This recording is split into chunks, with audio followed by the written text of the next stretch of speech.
Persoalan, tantangan, pergumulan, beban pikiran yang kita hadapi terkadang menutup mata kita untuk melihat Yesus yang telah menyediakan jalan, melihat Yesus yang telah menyediakan keselamatan dari pergumulan tersebut di dalam kehidupan kita.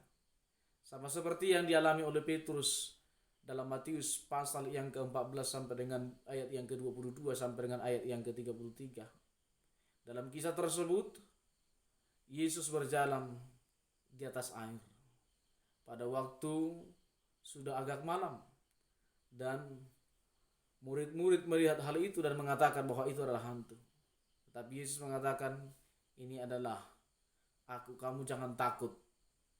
Lalu Petrus berkata kepada Yesus, dia berkata, Tuhan, izinkan aku datang untuk menghampirimu jikalau itu adalah engkau.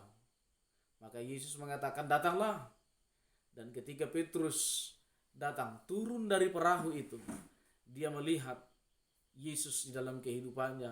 Matanya tertuju kepada Yesus sehingga dia mampu berjalan di atas air tersebut dan hampir sampai kepada Yesus.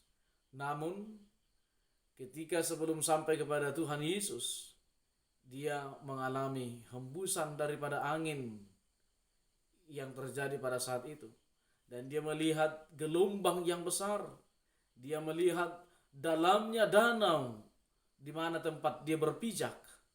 Maka dia goyah dan matanya tertuju kepada gelombang, tertuju kepada angin, tertuju kepada dalamnya danau di mana dia berdiri. Maka dia tidak lagi tertuju kepada Yesus. Maka seketika itu juga Bapak Ibu, dia hampir tenggelam. Maka Yesus dengan kemurahan hatinya mengulurkan tangannya untuk menolong Petrus. Karena Petrus berteriak kepada Yesus, Tuhan, tolong aku.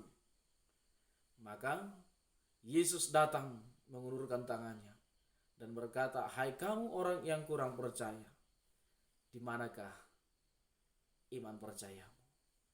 Bapak Ibu Saudara kekasih dalam Tuhan Yesus Kristus, sama halnya dengan Petrus tadi, persoalan itu, gelombang itu adalah persoalan.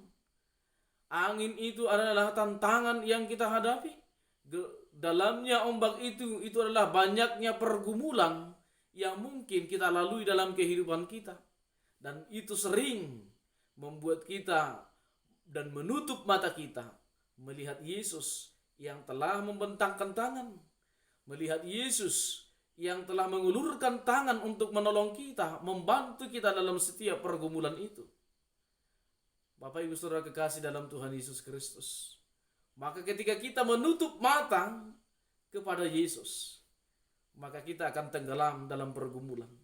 Kita akan tenggelam dalam kepahitan, kita akan tenggelam dalam kesusahan, kita akan tenggelam dalam kesungut-sungutan dalam kehidupan kita, dan lupa bahwa Yesus ada dan setia untuk membuka jalan bagi kehidupan kita. Nah Bapak Ibu Saudara kekasih dalam Tuhan Yesus Kristus, hal itu sangat menarik bagi kita. Maka untuk menyelesaikan persoalanmu, untuk menyelesaikan pergumulanmu, untuk menyelesaikan tantangan dalam kehidupanmu, untuk menyelesaikan rasa khawatir dalam kehidupanmu, maka jawaban satu-satunya adalah matamu harus tertuju kepada Yesus yang menyelamatkan itu. Maka mata kita harus terarah kepada Kristus yang setia memberikan pertolongan kepada kita. Namun ketika Bapak Ibu kepalang sudah sempat tenggelam, ketika kita sudah sempat terjerumus, ketika kita sudah sempat menjadi down karena masalah itu, sama halnya yang dilakukan oleh Petrus, katakan kepada Yesus, Tuhan, tolong aku. Maka dengan kemurahannya, Yesus senantiasa menolong dan membebaskan saudara. Dalam Kristus Yesus, Anda, kita semua, saya diberkati. Amin. Kita berdoa. Tuhan Yesus Kristus, kami terkadang sama seperti Petrus yang selalu terpusat dan terfokus kepada persoalan, tantangan, dan pergumulan kehidupan kami. Sehingga kami tidak melihat Yesus yang senantiasa berkarya dalam kehidupan kami. Karena itu Bapa, di dalam Yesus Kristus hamba memohon supaya setiap orang yang mengalami pergumulan, mengalami persoalan pada saat ini, tolong mereka Tuhan, biarlah Roh Kudus yang menuntun mereka untuk berseru, Tuhan tolong aku. Karena itu tolonglah Tuhan dan selamatkanlah setiap orang yang mengalami pergumulan, persoalan, dan mengalami beban pikiran yang berat, sakit, penyakit di dalam kehidupannya. Sehingga senantiasa Tuhan yang ditinggikan dan dimuliakan dalam kehidupannya. Dalam Kristus Yesus kami berdoa. Amin.